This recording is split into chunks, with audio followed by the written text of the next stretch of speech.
Welcome to the podcast. It's just me. It's just Michael today. And here's why. Now, I hope you've never made a mistake at all in your life. I hope you've never made a mistake and never learned from it. Or you always learn from it, because then you can judge me. But if you do make mistakes, and you do make the same mistakes over and over again sometimes, then join along with me, laugh with me, ha ha ha ha ha ha ha, laugh with me as I regale you of a story about how our podcast, we deleted I think 7 episodes. And like I said, medical emergencies, blah, blah, blah, blah, blah. And then we recorded stuff wrong. Now, we thought we had it all figured out. Listener, we did not have it all figured out because we followed the steps of our new process. And it didn't work. The episodes, 2 great episodes, I will add, were bad audio quality. Now, normally, early on, I would have released these because I need to get them out. And I shouldn't have done that because episodes were bad then. We should have given the listener a break. But, now, the stupid part about this is the solution to this audio problem. Now, if you think, hey, we deleted 7 episodes and it was uber frustrating. And I even deleted an episode where I said I felt really bad for Will because I felt like it was my fault, and it was taking up a lot of extra time for him, a lot of extra time for me. I felt like I was letting him down. And then I feel just like right now I'm doing a solo podcast, and I don't want him to think oh, Michael just wants to do a solo podcast. It's no, I don't want to do any of that, and I do feel bad. And there was an easy way to fix it.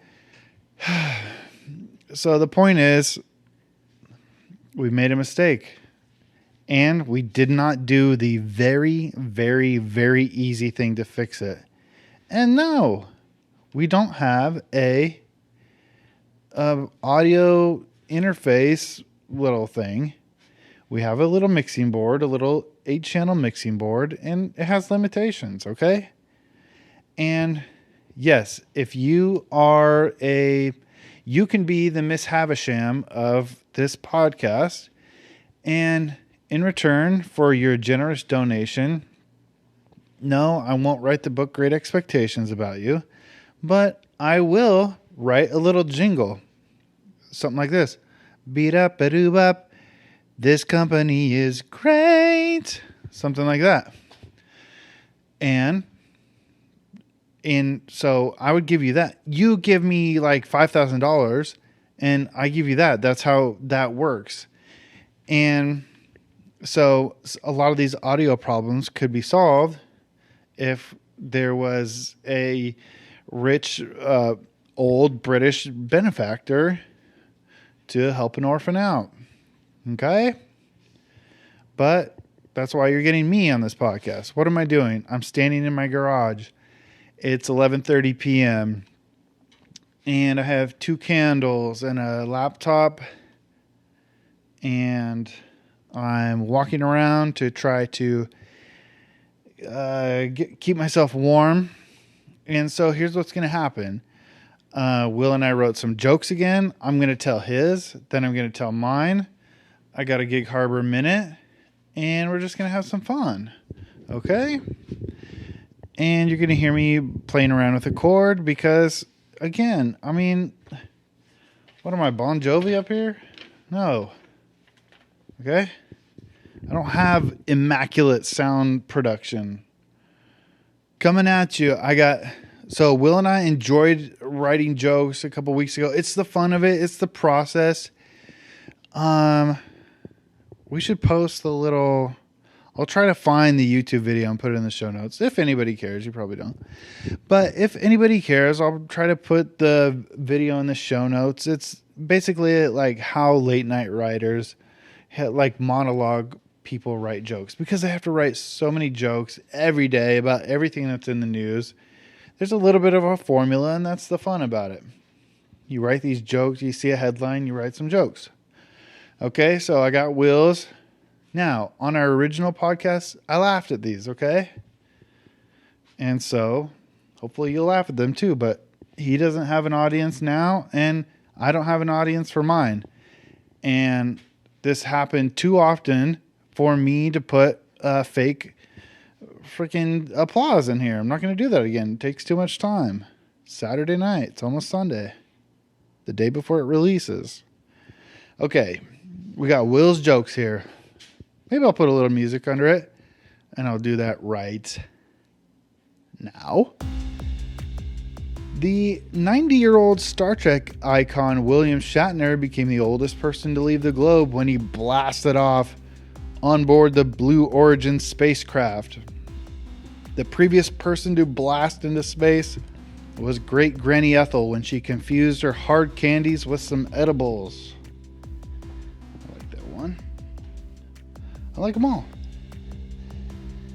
Across the U.S., work at all the Kellogg cereal plants has come to a halt as roughly 1,400 workers have gone on strike. The dispute involves an assortment of pay and benefit issues. Sources say the workers won't tolerate merely any good offer. They're holding out for something great.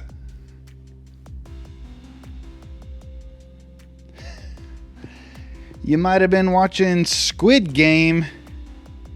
Anybody out there watching Squid Game? The Netflix hit Squid Game is so big that North Korea is using it to slam South Korea.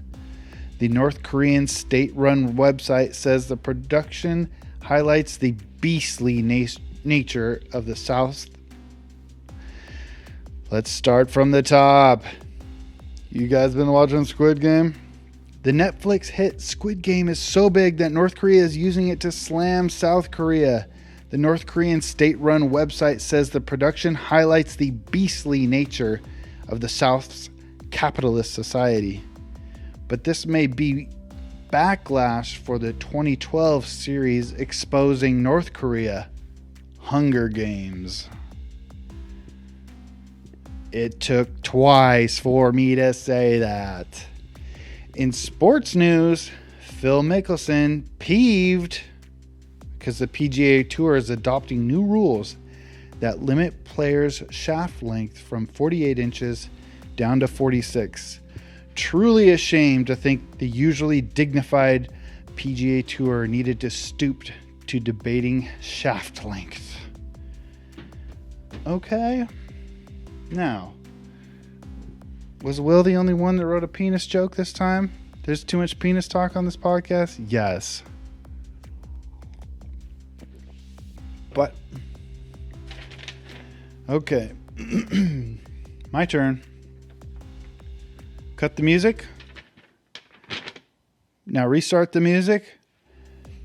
Though many people accuse him of breaking up the Beatles, Paul McCartney says in a new interview that it wasn't him and that John Lennon is to blame, which is exactly what you'd say if the other guy's dead. Kim Kardashian recently hosted SNL. She thinks she was featured for being a highly respected, all-around badass. But we know it's because of her highly injected, big round fat ass. Okay. Now, this is a little stand-up-y. It's not really, but let's see if it works, okay? Superman comes out as bisexual in the latest DC comic. But this is my thing. Isn't Superman already an alien? So if he's into guys and girls, he's more like trisexual or quadsexual or pan or poly or something. Doesn't that make sense? He's an alien. So obviously this is supposed to be progressive and stuff like that. But what if on his planet they have sex with whoever and certain kind of animals with two heads, and there's even some flowers you could stick it in for half the year, and they have this saying so they know when the three suns align, it's flower fucking time. That's a saying they have on their planet.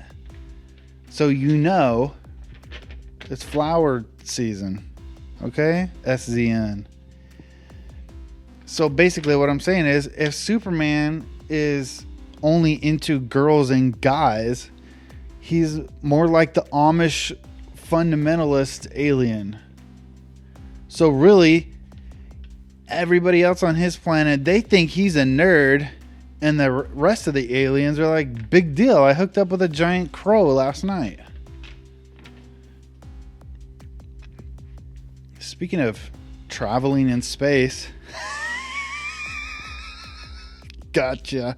William Shatner flew in Amazon's Blue Origin rocket last week. Shatner, at 90 years old, became the oldest person to travel to space.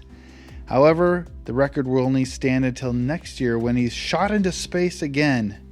His ashes, anyways. Wah, wah. Old guy. Facebook whistleblower Frances Haugen testified that the company covered up and ignored evidence that its social network is harmful to teens. Specifically, parents should be concerned that Facebook whistleblowing will lead to Facebook poking and eventually Facebook ass eating. Excuse me? Excuse me? You just got poked. Matt Lacombe poked you. Here's one. John Gruden stepped down as a Raiders head coach. His personal emails, quote, denounced the idea of women being employed as on-field officials, criticized the team drafting an openly gay player, and went after tolerance shown to players protesting police brutality. Ultimately, though, what led to his ousting? He couldn't run fast or tackle hard. I mean, let's be honest. They've got full-on rapers running around out there, so... Players who ragdoll their girlfriends across... They Raggedy Ann their girlfriends across the room. But, I mean, the guy's emails were not good, but... Come on, man. Come on, dog. Let's be real. Art historians... Last one. Art historians have used imaging technology to reveal that Picasso's work, The Blind Man's Meal, was painted over the top of a different portrait of a nude crouching woman. The revealing technology uses AI to recreate brushstrokes and even add color to Picasso's hidden portrait. Experts are calling it the most beautiful eyeball connected to a nipple connected to a leg they've ever seen. Ding, ding, down. Cue the real music.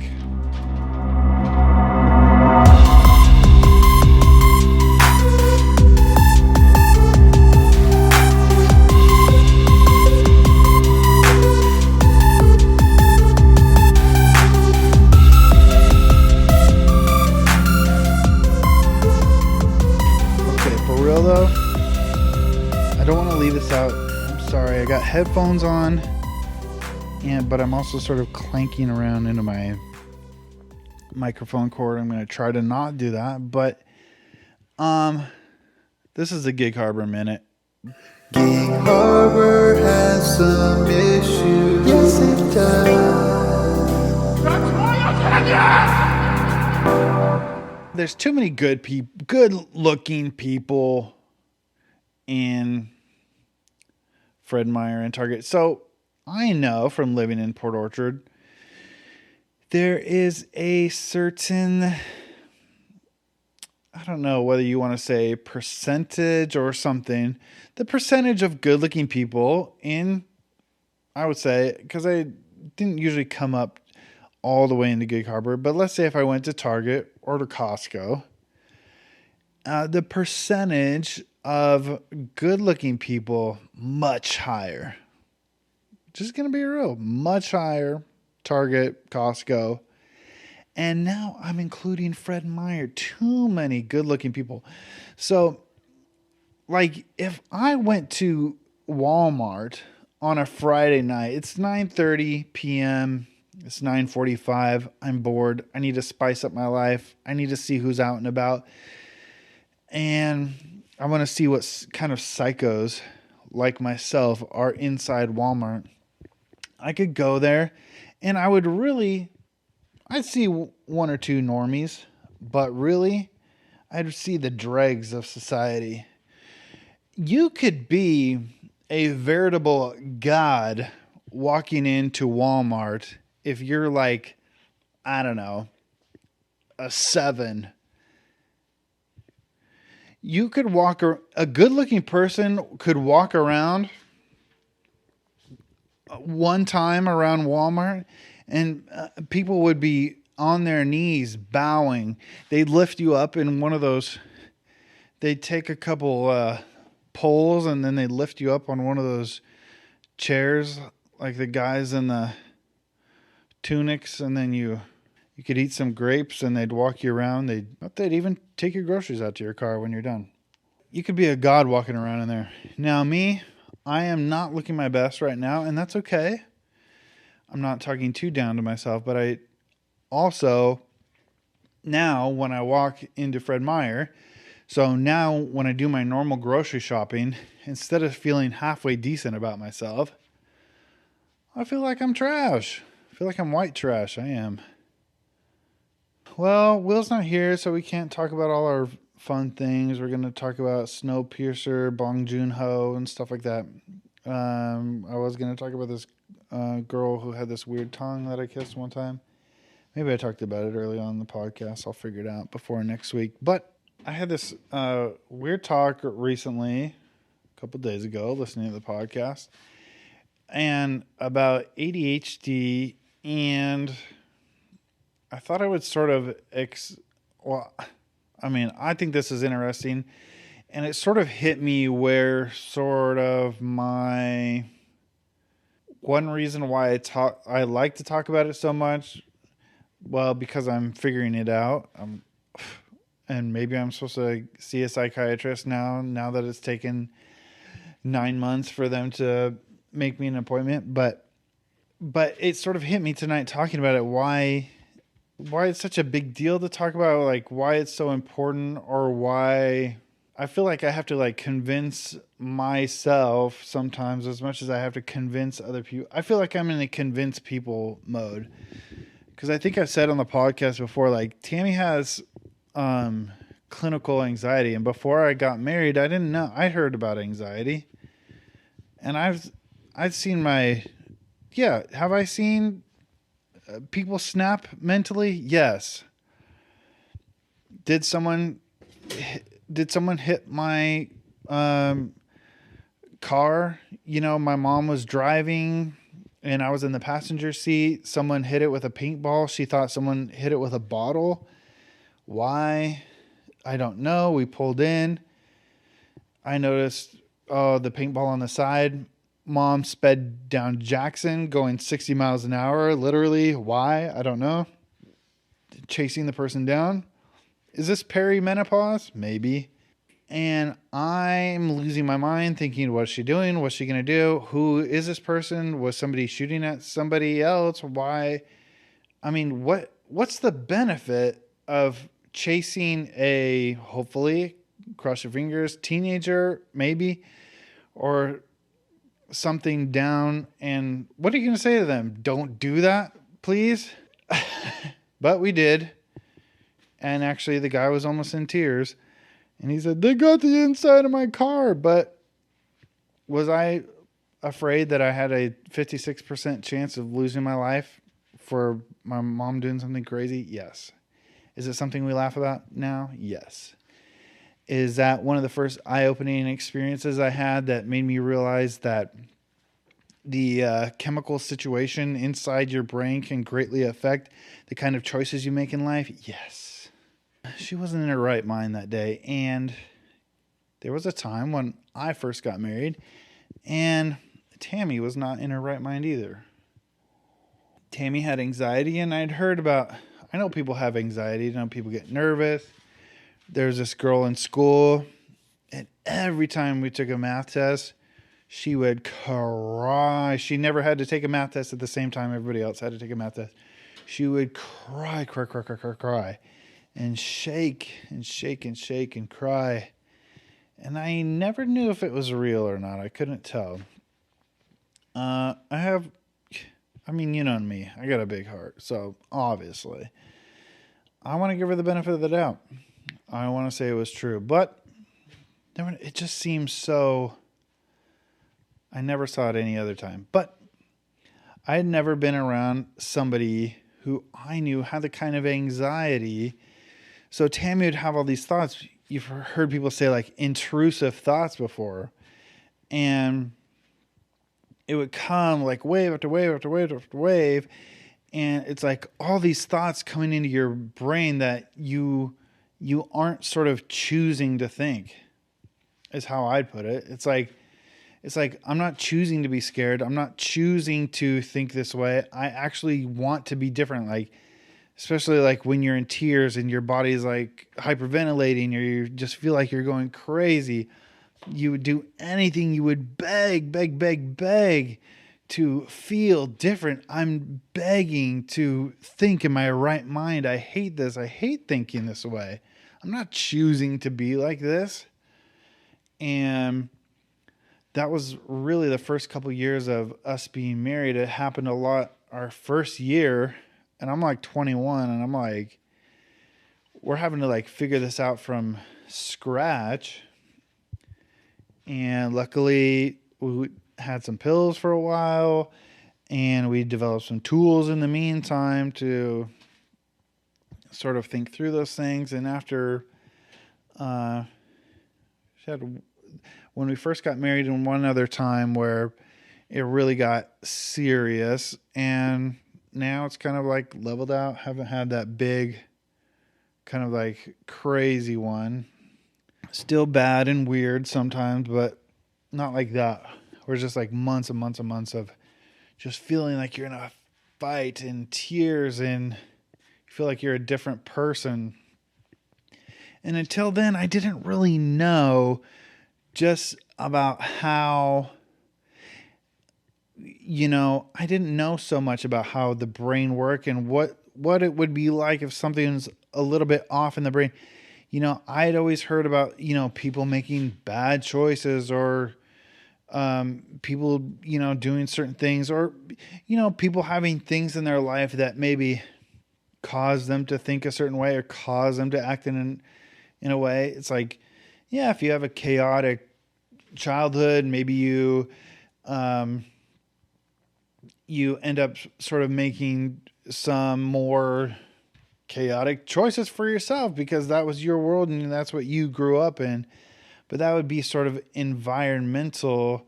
It wouldn't be what's actually inside of you. It wouldn't be actually part of your chemical, physical, physiological makeup. And I didn't really understand that. But once Tammy went all through that, and I realized like, hey, one little thing can be tweaked in your brain and a pill can make up for the deficit your mind has. Then some of the stuff that people said in the church world didn't make sense anymore. And I would have to convince them. Stuff like them saying you just have to have a little more faith and stuff like that. Now, I'm not straight up like poo-pooing everything about that. And, there's some people's motivations are different. Some people are speaking out of ignorance. Some people speak out of ignorance kindly. Some people speak out of ignorance maliciously, malevolently. I try to give people the benefit of the doubt, but also you need to have ears to hear that it's as simple as, when somebody breaks an arm or has you put a cast on it. When somebody has an infection, you give them an antibiotic and it goes away. And if something is wrong with the chemical makeup of your head and a pill fixes it, take the pill. Because there's something deficient, there's something wrong, and you can fix it with a pill, take the dang pill, And if you live with somebody like Tammy, if you live with somebody with OCD, anxiety, some types of depression and things like that, that they have all these thoughts that they're not controlling. And there's things that are coming in their mind that are created, by the mind. They aren't like conscious thoughts. We talk about conscious thoughts and sort of unconscious thoughts. The thoughts you're choosing to dwell on and the thoughts that are coming to you, but you didn't necessarily sort of generate. It's not something you wanted to. You're driving down the road and you're like, oh, I got a tumor in my head, I bet. I didn't consciously go like, hey, I wonder if I'm going to die from something. It's like you have these weird thoughts that come to your mind that bring anxiety up or whatever. And so I remember getting in a lot of these conversations around that time and afterwards sort of telling people what was going on, where you'd have to do a lot of convincing about, because I think there is all those components. It's like if you grow up with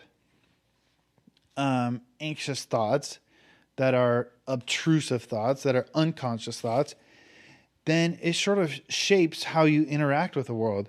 So I would talk about there's a spiritual, you sort of have your spiritual life, you have your physical life, and you have your psychological life. Your psychological, I'd be like, that's where the conscious thoughts come from. That's the mental habit world.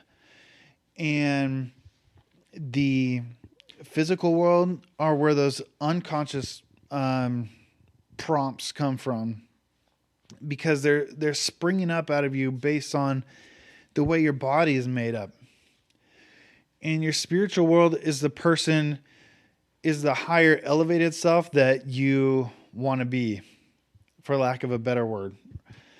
And it's kind of saying the ideal, I want to leave these poor thoughts behind, and I would like to be this kind of person. And those all work together, but one is not the other. This isn't a Trinity situation where three are one. No, three are actually three, and three are separate. It's not a failure in your spiritual life to have these obtrusive thoughts. It's not even a failure of your spiritual life to have habitual thoughts that don't line up with your ideal self. If you are failing to live, if you are giving up on the sort of spiritual life that you said for yourself you want to have, then let's deal with that. But how you grow up, the kind of habits you set for yourself, and your unconscious thoughts aren't the same thing as, having a poor spiritual life. You could have a great spiritual life. And now that I'm aware of all these things, I've seen it time and time again. And yes, I'm talking about Christianity, but in some ways, you can apply this for whatever. But it's like, you can have a lot of bad habits for a lot of different reasons, self-created or created by a way you grew up, whatever. And you could have a lot of obtrusive, unconscious thoughts or unconscious habits that are in your life and still have a great spiritual life, I believe. Because the spiritual life is directional. It's not positional, if that makes sense. You could be on a journey, not to use journey language, but a spiritual life to be your higher self, or to be, whatever that is. It might mean shedding some of those things, but it might mean, if obtrusive thoughts never go away, what you're saying is you can never be a good spiritual person. That doesn't make sense at all. So that all is a background. So that was all like when Tammy and I were first married. I'm all like processing this stuff. I'm trying to put all these things into categories, like those three things. Those are all things I created. So, well, not created. It's not anything formal. It's just something. It's the way I needed to be able to think about things.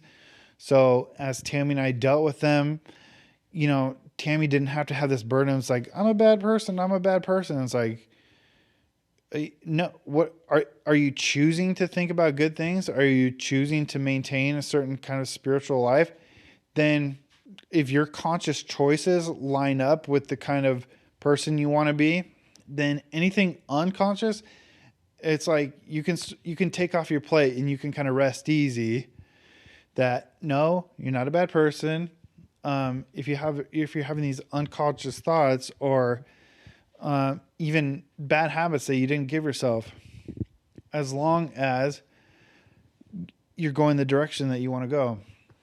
And so these are all these thoughts. So when it comes to ADHD is just, it's a primarily it's a dopamine problem, either with the connection, the reception, the amount, the production of dopamine, and how it interacts with how you make choices in your life. And the same thing applies. If that is broken in your life and you can take a pill, then fix it. And for me, it's not, if part of that causes my depressive thinking, if it causes me to a lot of like hopeless thinking, which really aligns for people saying like, you just need to have more faith. If it has a lot of hopeless thinking, but come to find out I'm not consciously choosing that, or there's some kind of mix of conscious and unconscious work happening that once I sort out, I can sort of eliminate like, hey, this unconscious, I want to get rid of the conscious hopelessness, and if a pill can get rid of the unconscious hopelessness, hey, everything's going to go great. And so I feel like I have to do the same thing with ADHD. Am I self-diagnosed? Yes. Do I feel like I have to say it? Yes. Do I? No. But do I feel bad if I don't? Yes. What if a doctor tells me, I don't know. What if he tells me I don't have it? Then he's crazy. Okay? But anyways, I'm going to wrap it up, but this is sort of because there's sort of people that I run into, and I had to talk with somebody about this tonight, and they have their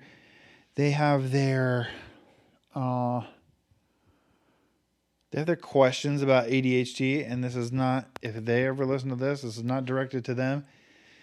And this is the same thing I would say to them, because I would make my plea to them, just like saying the thing about the broken arm or infection. I did say that tonight. And this is kind of how I would say it. It's like your hair color. Mine, what is mine? I have like a dirty blonde hair. My brother's hair is a little bit darker than mine. My hair is thick. Great natural highlights in the front. Yeah. Do people stop me on the street to compliment my hair? Yes.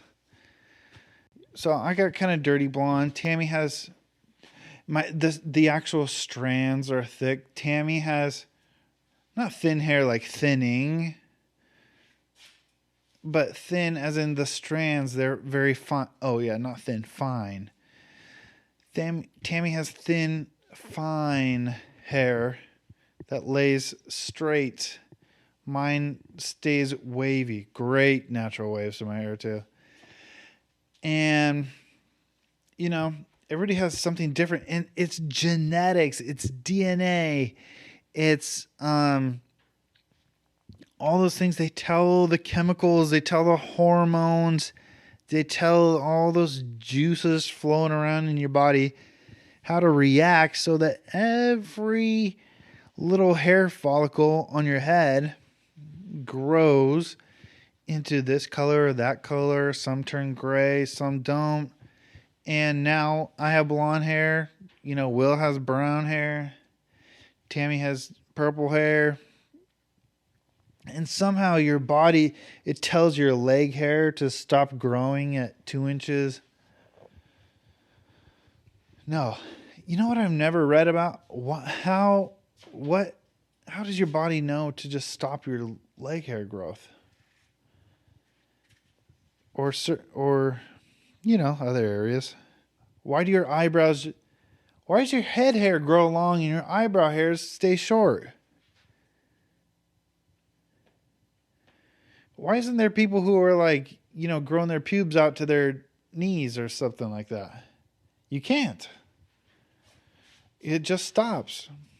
I don't know why. But that's all in your body.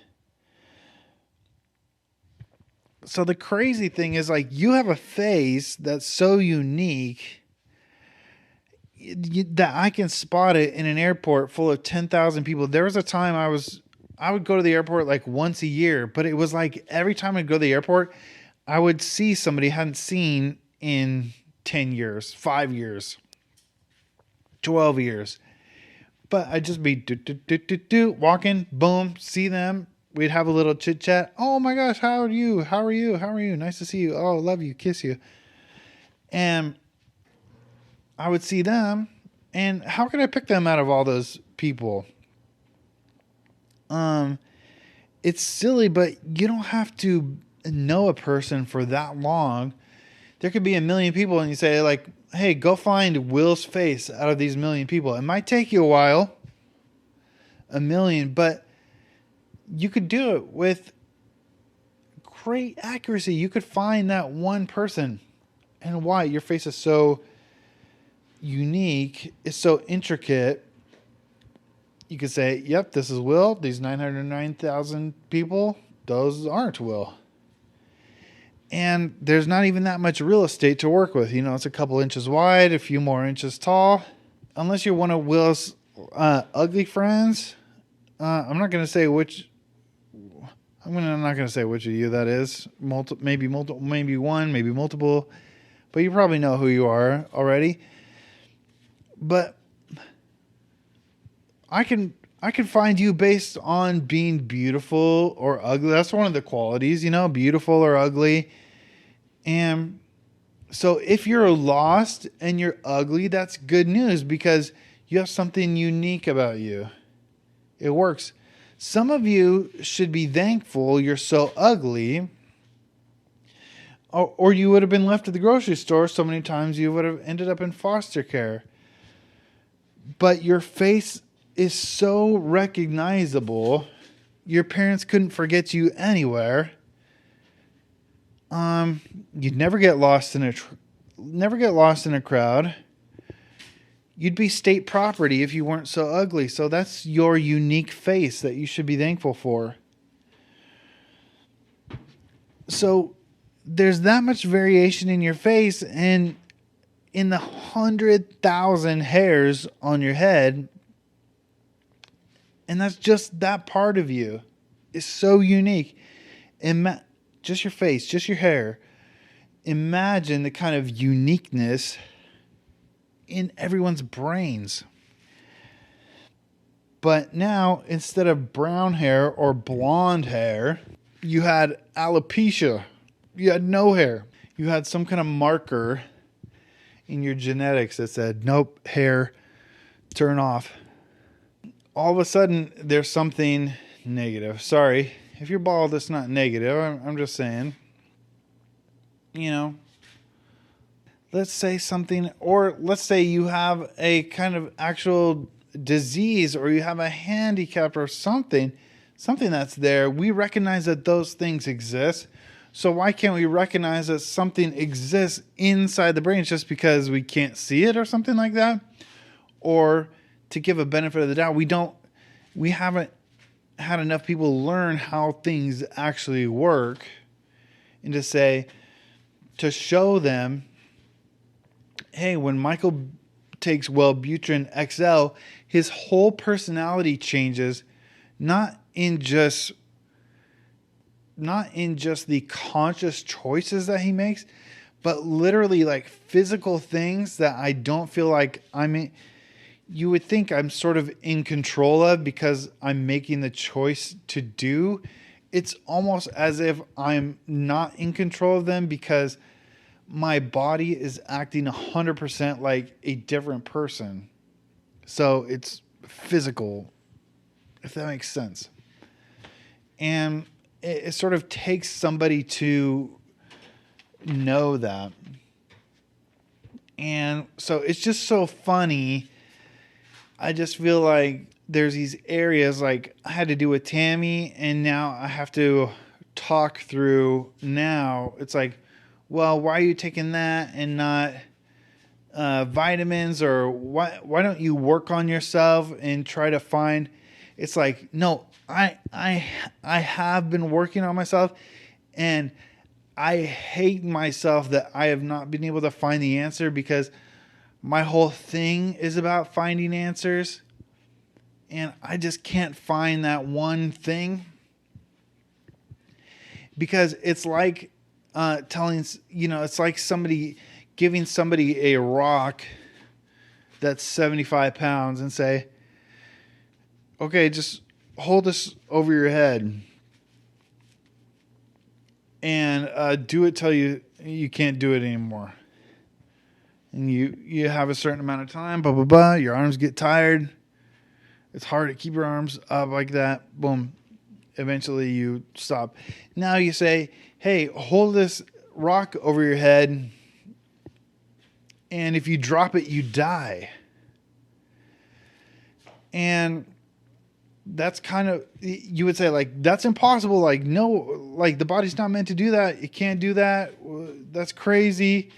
And that's what it's like expecting somebody who has a physical problem to be able to solve it mentally. It's like you're asking somebody to overcome an impossible feat. You're asking somebody to change the whole way that their body works. And you would have to amend something. You'd have to change something. You'd have to put, give me some bionic arms or something. Go, gadget, something, cyborg. Not the chick, the robot. And that's what you would have to do. And that's what it's like changing a pill. You're finding the limitations of your body, and you're changing it or amending it. And for some people, it's getting back to everybody else's baseline. Neurotypical and all that jazz.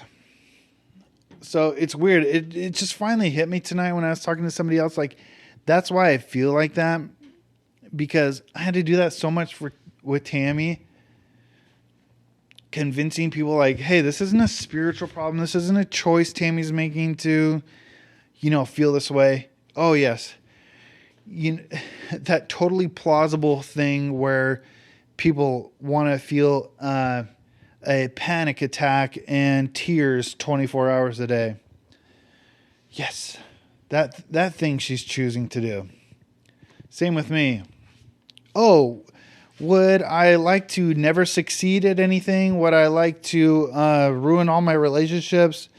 Would I like to look back on everything I've done in my life with regret and wish it never happened? Oh, yeah, that thing.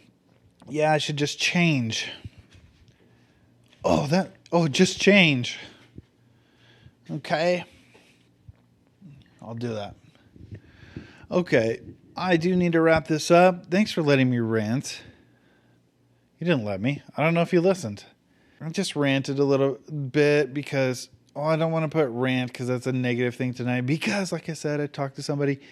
If they ever hear this, this is not an against. This is what I would say. This is my big perspective. Why I'm so serious about it. It's like I've had to convince people, from the first time I was married, learning about these physical things anyways. So now dealing with this, I feel like I'm doing the same convincing. And especially, I know people have problems with kids in school, Ritalin, the way they treat people, and that's usually where it comes from.